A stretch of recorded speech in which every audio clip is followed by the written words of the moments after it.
देखो, सपोर्ट और विरोध करना हमारे लोकतंत्र में जायज है, करना भी चाहिए। परंतु मेरी ये समझ में नहीं आ रहा, आज जो कुछ 30, 40, 50 लोगों ने जो चेहरे, हमने कुछ उसमें आपराधिक प्रवृत्ति के भी लोग हैं उनको चिन्हित किया है, उन लोगों ने मतलब ऐसा कहा है कि पुलिस अधीक्षक अंकित सोनी जी को ही गुनाह में रहना चाहिए। हमारे माननीय मुख्यमंत्री जी ने बिना जांच किए उनको हटा दिया है। इस बात से हमें बहुत आपत्ति है। कौन किसका समर्थन कर रहा है, कौन किसका विरोध कर रहा है, ये विषय नहीं है। विषय ये हमारे मुख्यमंत्री पर उन्होंने आरोप लगाया और श्री अंकित सोनी जी को भी मुख्यमंत्री लाए थे। अब हवाला कांड थोड़ी माननीय मुख्यमंत्री जी ने करा दिया, उसकी विधिवत जांच हुई है, कोई छोटा मामला नहीं है। सिवनी में कांड हुआ, उसमें तो डीएसपी रैंक के अधिकारियों तक पे एफआईआर हो गई, आज तक वो जेल में। यहाँ तो मुझे लग रहा है कि जांच में थोड़ी ढील बरती है कि जो लिप्त 4 लोग पाए गए हैं उन पे एफआईआर नहीं की गई। मांग तो हम लोगों को ये करना चाहिए, मांग हम लोगों को तो ये करना चाहिए थी कि गुनाह की पुलिस को जिन लोगों ने डिपार्टमेंट के हवाला कांड के माध्यम से कलंकित करने का प्रयास किया है, उन पर जितनी कठोर कार्रवाई होना चाहिए उतनी कठोर कार्रवाई नहीं हुई। अब हो उल्टा रहा है, पुलिस के द्वारा ही प्रमाण हैं हमारे साथ, हम आपको जो बोलेंगे सारे साक्ष्य देंगे आपको। 25, 50, 60 लोगों को लेकर और अंकित सोनी जिंदाबाद, इनका ट्रांसफर निरस्त किया जाए। ये जिले को ठीक चला रहे हैं भैया, क्या ठीक चल गया? वैसे तो कायदे में अतिथि परंपरा हमारे सनातन में जो चली आ रही है, नई पुलिस अधीक्षिका आई हैं, उनका बैकग्राउंड बताता है, बड़ी सख्त, ईमानदार और कर्तव्यनिष्ठ है। हम सभी को उनका जाके स्वागत और सहयोग करना चाहिए। इस प्रकार के आंदोलनों से 2 दिन पहले उन्होंने ज्वाइन किया है और आज यही कुछ टीआई है जिन्होंने प्रायोजित करके जो आंदोलन करा दिया, तो उनको भी ठीक महसूस नहीं हो रहा होगा कि मैं किस जिले में आ गई। बल्कि जिला बड़ा शांतिपूर्ण है, यहाँ के लोग बड़े अच्छे हैं। अब हवाला कांड आप कर रहे हो, जांच माननीय डीआईजी से आप कर रहे हैं, प्रतिवेदन ऊपर तक जा रहा है। उस विषय में इसलिए मैं ज्यादा नहीं बोलूंगा क्योंकि उसकी हमारे एक आईपीएस अधिकारी प्रशिक्षु है जो करेरा डीएसपी है, बड़ी बारीकी से जांच कर रहे हैं। और जांच में क्या आता है क्या नहीं आता उस विषय पर नहीं जाऊंगा, परंतु शुरुआती प्राथमिक जांच में कुछ ना कुछ तो आया होगा, तब जाके 4 लोगों को सस्पेंड किया और पुलिस अधीक्षक को हटाने का माननीय मुख्यमंत्री ने जो निर्णय लिया है, वो निर्णय हम भारतीय जनता पार्टी भ्रष्टाचार मुक्त करने के बात से सरकार में है। जीरो टॉलरेंस नीति अभी तक 10-11 महीनों से गुनाह में फेसबुक पर चल रही थी, जमीन पर हमें कहीं नहीं दिखी। पिछले 10 महीनों में कम से कम 8 से 9 हत्याएं हुई हैं, जिनमें 2-3 हत्याएं तो ऐसी हुई है कि वो खुद की जिंदगी की गुहार लगा रहे थे, पुलिस को पहले से ही लिख के दे रहे थे हमको जान का खतरा है। एक चाचौड़ा में हमारे गुर्जर समाज के भाई की हुई, एक बंगोरी विधानसभा में हत्या हुई, 8 से 9 हत्याएं हो चुकी हैं। जुआ सट्टा चरम पे है। हमने खुद ने एसपी साहब को कई बार जानकारियां दी, कहीं कुछ नहीं, सब कुछ सोशल मीडिया पर जीरो टॉलरेंस अपराध मुक्त कर दिया। अब हवाला कांड में मेरी माननीय पुलिस के वरिष्ठ अधिकारी, माननीय पुलिस महानिदेशक से आपके माध्यम से महोदय कि उन पर अपराध पंजीबद्ध किया जाए।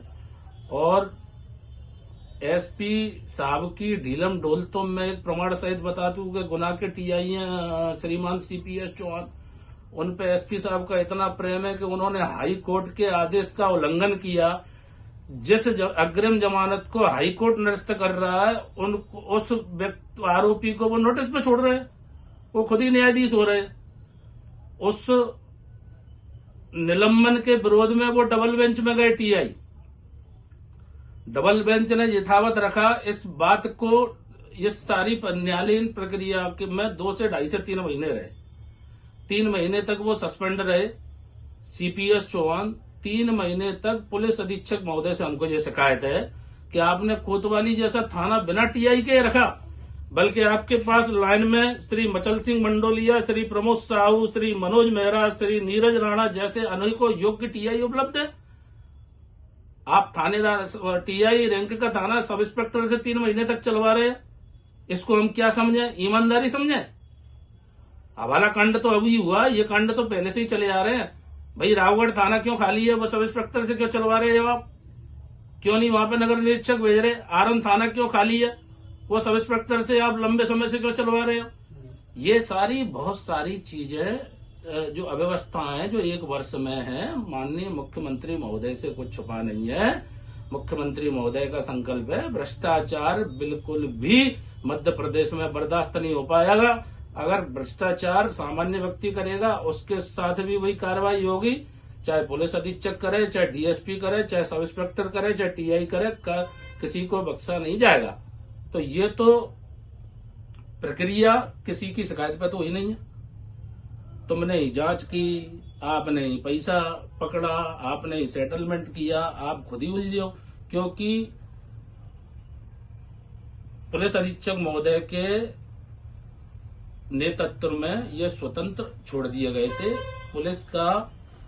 पुलिस अधीक्षक महोदय का ये सब इंस्पेक्टरों से थाना चलवाना, हाई कोर्ट के निलंबन के बाद भी कोतवाली को 3 महीने खाली रखना, उसी टीआई को द्वारा से उसी थाने में पदस्थापना देना, टीआई पदस्थापना के समय ऐसे आ रहे हैं पुष्प वर्षा करके कि कहीं से जंग जीत आए हो। बल्कि विभागीय जांच सीपीएस चौहान को टीआई की अभी तक चल रही है। सिर्फ माननीय सुप्रीम कोर्ट से स्टे मिला है। विभागीय जांच वाले को आप थाना दे रहे हो और योग्य टीआई बैठे उनको लाइन में रखे हो। भैया इसको ईमानदारी कैसे कह दोगे आप? अच्छा जी, हवाला जो कांड हुआ उससे कहीं गुनाह कलंकित हुआ क्या? भारी कलंकित हुआ है। गुनाह में आज तक हवाला कांड नहीं हुआ। प्रदेश राष्ट्रीय स्तर पर गुनाह की छवि खराब होने की संभावना राष्ट्रीय स्तर पर खराब हुई है। सिवनी कांड से पहले ही पुलिस डिपार्टमेंट लज्जित था। अगर योग्य अनुभवी पुलिस अधीक्षक होते तो इस प्रकार की गुनाह में हवाला कांड जैसी घटना नहीं होती। अगर हम तो ईमानदार जब कहते, जब पहले दिन हवाला कांड के आरोपी सस्पेंड कर दिए जाते, उनको सस्पेंड करने के लिए ग्वालियर से माननीय डीआईजी महोदय अमित सांघी जी को रुकना पड़ा। जब उन्होंने जांच की है, जब जांच में सारे बिंदु पाए गए हैं, हवाला कांड के रुपए पैसे जो भी पाया गया होगा, अमित सांघी जी की मध्य प्रदेश के आईपीएसओं में बड़ी प्रतिष्ठा है, बड़े ईमानदार अधिकारी हैं। हमारे गुना के आईजी बड़े अरविंद सक्सेना जी को मैं परिचित हूं। मैंने उनकी भोपाल एसपी से उनकी कार्यशैली देख रहा हूं, वो ईमानदार है। इस समय हमारे डीजी 100% ईमानदार है। अगर डीजी साहब ना होते तो सिवनी हवाला कांड में डीएसपी को आरोपी बना के जेल नहीं भेजा जाता। अगर अन्य कोई डीजी होता तो पुलिस पर कलंक नहीं लगने देता, सेटलमेंट कर लेता। डीजी साहब के राज्य में ये हवाला कांड और ये भ्रष्टाचार वाले बच नहीं पाएंगे। और ये प्रायोजित गुनाह को कलंकित करने का ये जिंदाबाद मुर्दाबाद करवा रहे हैं ना, अंकित सोनी जिंदाबाद, माननीय मुख्यमंत्री ने गलत निर्णय लिया, इसको हम बर्दाश्त नहीं करेंगे।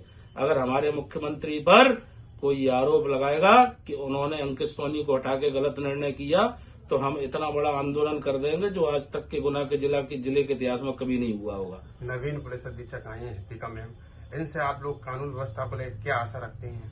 देखो, उन्होंने मीडिया के समक्ष आकर पहला स्टेटमेंट दिया कि मैं जनता के सतत संपर्क में रहूंगी, ये बहुत आवश्यक है।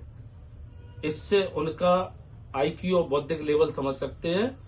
और अंकित सोनी जी ने जनप्रतिनिधि और जनताओं के नंबर ब्लॉक कर रखे थे। अगर वो जनता के संपर्क में रहे थे तो शायद गुनाह में जो 10 महीनों में क्राइम का ग्राफ बढ़ा है वो नहीं बढ़ता। उनका पहला बयान आया, मैं जनता से सीधे संपर्क में रहूंगी, संवाद करूंगी। और हम राजनीतिक व्यक्ति हैं, 28 वर्षों से सक्रिय राजनीति में है। हमने मैडम के विषय में जो फीडबैक आया है, मैडम बड़ी ईमानदार, कर्तव्यनिष्ठ और सख्त अधिकारी हैं। मुझे लग रहा है 2 से 3 माह में जो 10-11 महीने का जो रायता फैला है मैडम समेट लेंगी, अपराध मुक्त गुना होगा। हमको मैडम की कार्यशैली पे पूर्ण रूप से भरोसा है।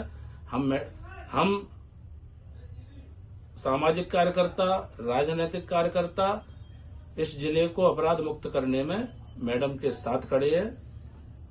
और ये जो न्यूसेंस 40-50 लोग फैला रहे हैं, अंकित सोनी जिंदाबाद। अंकित सोनी जी से भी मेरा ये आग्रह है, आप अभी भी पुलिस अधीक्षक हैं माननीय, आप जाते जाते में गुनाह में रायता ना फैलाएं, क्योंकि नई पुलिस अधीक्षक आई हैं, ज्वाइन करते ही वो असहज महसूस कर रही होंगी।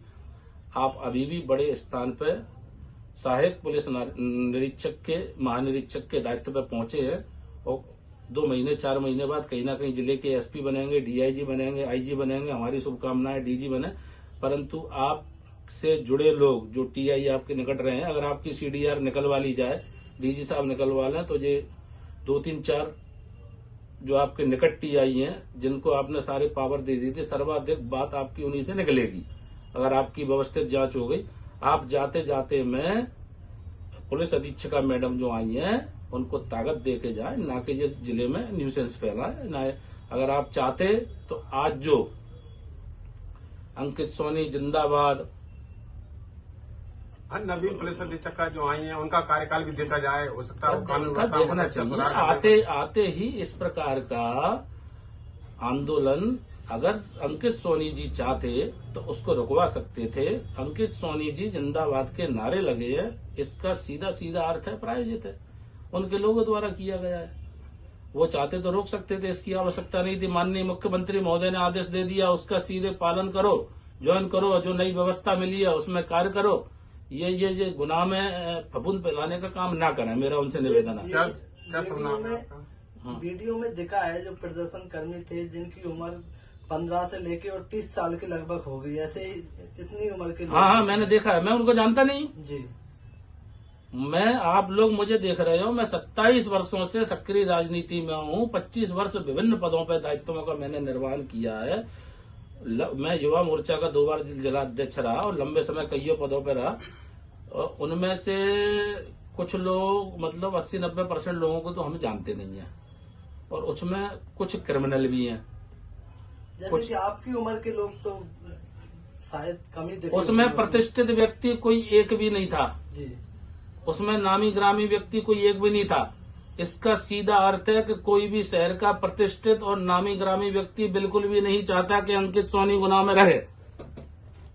सिर्फ बच्चे और छोटे छोटे बच्चों को बहला फुसला के, और वो आई सपोर्ट, वो क्या बोलते हैं, जिन्हें कानून व्यवस्था ज्ञान नहीं है वो लोग ये सपोर्ट करते हैं। अब ये अपनी ये बदमाशियों से, अगर ये जो बदमाशी इनने आज कराई, जो गुनाह में फालतू में वातावरण बिगाड़ा, अगर ये इससे बाज नहीं आएंगे तो आई सपोर्ट मुख्यमंत्री Mohan Yadav, I support Maharaj Jyotiraditya Scindia, I support police, श्रीमान पुलिस महानिदेशक, आई सपोर्ट श्रीमान पुलिस महानिरीक्षक, आई सपोर्ट श्रीमान डीआईजी महोदय, आई सपोर्ट मैडम एसपी महोदय की हजारों तख्तियां बनेंगी और पूरे शहर में आंदोलन उनके पक्ष में किया जाएगा।